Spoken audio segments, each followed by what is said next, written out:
Good morning mga mamis. So ting paniud to na pod karon. So nagplano ko na luto og chicken adobo, pero nag-request si Jewel na mag chicken joy na lang.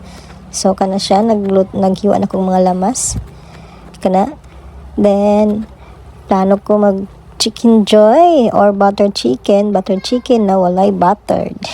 So unang gihimo ko hiwa kong mga lamas, kanang kalamansi ug mga ahos gibutang ko sa chicken para ma-marinate.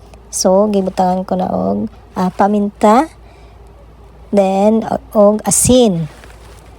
So mura kog chef. Syempre mura man yung kada adlaw lutoon.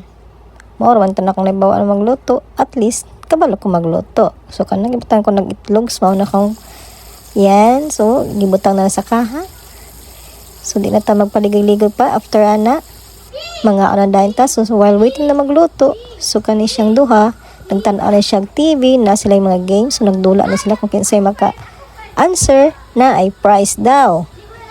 So, ang daghan naka-answer kay si Kuya Jepoy. So, it's time to lunch na. So, mga ta guys. So, kami lang tatlo kay wala diri lang papa. Nag-out of town ilang papa. So, kami lang sa direct tatlong.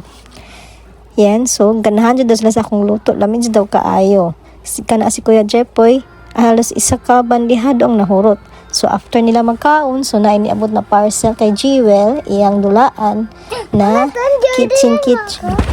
So, ang nag-assemble ng ana ay ang iyang kuya.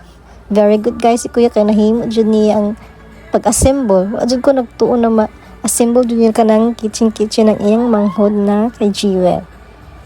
So, naglibog pa na sa kuya kung unsaon. Pero, at the end, na-assemble na dyan niya tanan. Kana na ang finish part. So, na-assemble na dyan ng iyang kuya. So, nagdula sugod si Jewel. Love na love daw niya ang iyang kitchen. It's worth 1,000 lang naman po.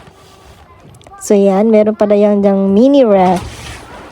So, happy kayo siya sa iyang parcel na nadawat. Kay mo ginayang gusto ka ng kitchen toy.